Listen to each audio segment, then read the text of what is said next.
اللہ الرحمن الرحیم۔ اللہ تعالی کے نام سے شروع جو بڑا مہربان اور نہایت رحم کرنے والا ہے۔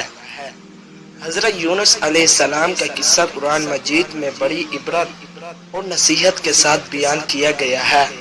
یہ واقعہ نہ صرف صبر، توبہ اور اللہ کی رحمت پر یقین کی اہمیت کو اجاگر کرتا ہے، بلکہ انسان کی کمزوری اور اللہ کی قدرت کو بھی واضح کرتا ہے۔ حضرت یونس علیہ السلام اللہ کے نبی تھے۔ آپ علیہ السلام کو ذوالنون یعنی مچھلیوں والے کے لقب سے بھی یاد کیا جاتا ہے۔ اللہ تعالی نے آپ کو کینعان کی طرف نبی بنا کر بھیجا۔ موجودہ عراق کے علاقے میں آباد تھی ایک ایسے نبی جنہیں ایک مچھلی نے نگل لیا۔ آپ سے ایسی کون سی غلطی ہو گئی تھی اور آپ مچھلی کے پیٹ میں 40 دن زندہ کیسے رہے؟ آج کی اس ویڈیو میں ہم حضرت یونس علیہ السلام کے بارے میں جانیں گے، جن کا واقعہ قرآن مجید میں سورہ یونس اور تاریخ میں جونا کے نام سے آیا ہے۔ تاریخ میں ایک طاقتور قوم اشوری تھی جس کا دارالحکومہ اشورا تھا۔ اشوری دراصل بنی اسرائیل کی نسل سے تعلق رکھتے تھے، جو بکتی نظر کی حملے کے بعد غلام بنا کر بابل اور عراق لائے گئے تھے۔ اس زمانے میں دریائے دجلہ کے کنارے نین منامی ایک بستی تھی۔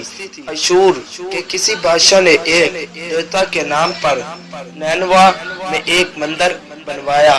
دیکھتے ہی دیکھتے دوسرے بادشاہ بھی ایسا کرنے لگے اور ایک دور ایسا آیا کہ یہ علاقہ سلطنت اشوریہ کے دارالسلطنت میں تبدیل ہو گیا۔ نینوا شہر کے درمیان مندر اور شاہی محل تھے، جہاں سے اشوریوں کا بادشاہ اونچے تخت پر بیٹھ کر بازاروں، گلیوں اور تفریح گاہوں کا نظارہ کیا کرتا تھا۔ اشور کے مغربی علاقے میں لہلہاتی کھلتے شہر درختوں سرسبز و شاداب تھا۔ لوگ بدت تراشنے کے فن میں ماہر تھے، لہذا جگہ جگہ دیواروں پر ان کا ہنر دکھتا تھا۔ مختصر یہ کہ نینوا تہذیب و تمدن کے لحاظ سے انتہائی ترقی یافتہ شہر تھا۔ اشور دیوتا ان کا سب سے بڑا دیوتا تھا۔ لوگ بت پرستی اور کفر و شرک میں مبتلا تھے۔ اس وقت یہ لوگ تعداد میں 1,00,000 سے زیادہ تھے اور یہ 700 قبل مسیح کا زمانہ تھا۔ اللہ تعالیٰ نے اس زمانے میں اس قوم کی ہدایت کے لیے حضرت یونس علیہ السلام کو بھیجا۔ آپ علیہ السلام کا پورا نام یونس ابن متی تھا۔ آپ حضرت ہود علیہ السلام کی اولاد میں سے تھے، جبکہ بعض مفسرین کے مطابق آپ علیہ السلام کا تعلق بنی اسرائیل سے تھا۔ آپ حضرت یونس علیہ السلام کے چھوٹے بھائی بنیامین آپ حضرت یوسف علیہ السلام کے چھوٹے بھائی بنیامین کے بیٹے تھے۔ جب آپ کو نبوت ملی اس وقت 28 سال کے تھے۔ حضرت یونس علیہ السلام سب سے پہلے اشور بادشاہ کے پاس پیغام حق لے کر گئے۔ اسے خدائی کے جھوٹے دعوے سے توبہ کرنے کا حکم دیا اور ایک اللہ کی عبادت کی طرف بلایا۔ نینوا کا بادشاہ آپ کی باتیں سن کر غضب ناک ہو گیا اور آپ کی جان کا دشمن بن گیا۔ آپ نینوا کے عوام کے پاس دعوت حق لے گئے، انہیں اور بھی دوسری برائیوں سے توبہ کرنے کو کہا، مگر انہوں نے ایمان لانے سے انکار کر دیا اور آپ کا مذاق اڑایا۔ حضرت یونس علیہ السلام اپنی قوم کی اصلاح کی کوشش کرتے رہے اور 40 سال تک یہ سلسلہ جاری رہا، مگر یہ قوم اپنی برائیوں پر ڈٹی رہی اور آپ کو دھمکیاں بھی دینے لگی کہ اگر آپ نے اشودا دیوتا کے بارے میں کچھ کہا تو آپ کو قتل کر دیں گے۔ آخرکار حضرت یونس علیہ السلام اپنی قوم سے مایوس ہو گئے اور اللہ تعالی نے حکم دیا کہ لوگوں کو آگاہ کر دو کہ 3 دن کے اندر ان پر عذاب آنے والا ہے۔ لہٰذا آپ نے اہل نینوا کے سامنے اعلان کیا کہ اگر تم نے بت پرستی اور شرک سے توبہ نہ کی تو 3 دن میں تم پر اللہ کا عذاب نازل ہوگا اور تم لوگ تباہ و برباد ہو جاؤ گے۔ لوگوں نے آپ کا مذاق اڑایا اور کہا کہ ہم تمہارے رب کی طرف سے عذاب کے منتظر رہیں گے۔ آپ کی قوم نے جب مشورہ کیا تو یہ بات سامنے آئی کہ یونس کو کبھی جھوٹ بولتے نہیں سنا، لہذا ان کی بات نظر انداز نہ کی جائے اور یہ بھی طے پایا کہ دیکھا جائے کہ یونس علیہ السلام اگر رات بستی کے اندر گزارتے ہیں تو سمجھ لو لوگوں کے کچھ نہیں ہوگا۔ یعنی کہ کوئی عذاب نہیں آئے گا، اور اگر وہ یہاں سے چلے جاتے ہیں تو یقین کر لو کہ صبح عذاب ضرور آئے گا۔ حضرت یونس علیہ السلام رات میں اس بستی سے نکل گئے۔ صبح ہوئی تو عذاب الہی کا ایک سیاہ بادل بستی والوں کے سر پر آ پہنچا۔ جب لوگوں کو یقین ہو گیا کہ اب وہ ہلاک ہونے والے ہیں تو انہوں نے توبہ استغفار شروع کر دی اور اللہ سے گر گرا کر معافیا مانگنے لگے۔ اللہ پاک نے انہیں معاف کر دیا۔ اللہ تعالیٰ کسی قوم کو اس وقت تک عذاب نہیں دیتا جب تک وہ اپنی حجت پوری نہیں کر لیتے ہیں۔ بس حضرت یونس علیہ السلام اپنی قوم میں مہلت کے آخری لڑ تک نصیحت کا سلسلہ جاری نہ رکھ سکے اور اللہ کے مقررہ کردہ وقت سے پہلے وہ خود ہی ہجرت کر گئے، تو اللہ کے انصاف نے اس قوم کو عذاب دینا گوارا نہ کیا اور انہیں معاف کر دیا۔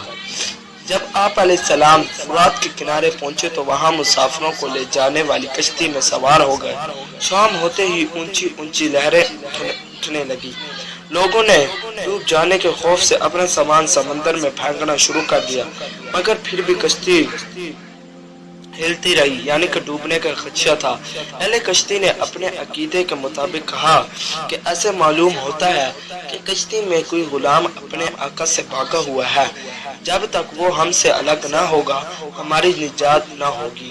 حضرت یونس علیہ السلام کو یہ بات سمجھ میں آ گئی کہ اللہ کو میرے نینوا سے وحی کا انتظار کیے بغیر اسی طرح چلے آنا پسند نہ آیا، اور یہ میری آزمائش کے بعد آپ نے اہل کشتی سے فرمایا کہ میں ہی ہوں وہ بھاگا ہوا غلام ہوں۔ لہذا 3 مرتبہ قراندازی کی گئی تو آپ علیہ السلام کا نام آیا، تو مجبور ہو کر ان لوگوں نے آپ کو سمندر میں ڈال دیا۔ اللہ تعالیٰ نے ایک بڑی مچھلی کو حکم دیا کہ آپ علیہ السلام کو کسی تکلیف کے بغیر نکل جائے۔ جب آپ علیہ السلام نے مچھلی کے پیٹ میں خود کو زندہ پایا تو اللہ سے ندامت کا اظہار کرنے لگے۔ حضرت یونس علیہ السلام نے مچھلی کے پیٹ میں اللہ کو پکارا۔ ان پر 3 اندھیرے اکٹھے ہو گئے تھے، رات کا اندھیرا، سمندر کا اندھیرا اور مچھلی کے پیٹ کا اندھیرا۔ آپ نے تب یہ کلمات کہے: اللہ تیرے سوا کوئی معبود نہیں، تو یکتا ہے، میں تیری پاکی بیان کرتا ہوں، بے شک میں اپنے نفس پر خود ہی ظلم کرنے والا ہوں۔ رسول اللہ صلی اللہ علیہ وسلم نے فرمایا کہ جب یونس علیہ السلام نے یہ دعا کی تو یہ کلمات عرش کے گرد گھومنے لگے، تو اللہ نے فرمایا کہ میرے بندے یونس کی آواز ہے۔ فرشتوں نے کہا کہ اے اللہ ان پر رحم کر، تو اس وقت اللہ تعالیٰ نے مچھلی کو حکم دیا کہ وہ آپ کو بغیر تکلیف کے سمندر کے کنارے اگل دے۔ مچھلی کے پیٹ میں رہنے کے بعد آپ کا جسم بہت نرم ہو گیا تھا اور اس پر بال تک نہ تھے، اور آپ علیہ السلام بہت کمزور ہو گئے تھے۔ پھر اللہ نے آنکھ کے اوپر کدو کی بے لگا دی اور ایک بکری بھیجی جو آپ کو دودھ پلاتی تھی، اور پھر وقت کے ساتھ ساتھ آپ تندرست ہوتے چلے گئے۔ یونس علیہ السلام کی قوم آپ کو تلاش کرتے ہوئے ساحل کے کنارے پہنچ گئی۔ انہوں نے آپ کے ہاتھ پر اسلام کی بیعت کر لی اور اللہ سے توبہ استغفار بھی کرنے لگے۔ اب دوبارہ نینوا چلے گئے اور اپنی قوم کی رہنمائی فرمانے لگے، اور وہیں آپ کا انتقال ہوا۔ دوستو، کسی بھی حال میں اللہ کی رحمت سے مایوس نہیں ہونا چاہیے۔ اللہ ہم سب کا حامی و ناصر ہو۔ یہ تھا ہمارا آج کا واقعہ۔ ویڈیو اچھی لگی ہو تو ہمارے چینل کو سبسکرائب کر لیں۔ اللہ حافظ۔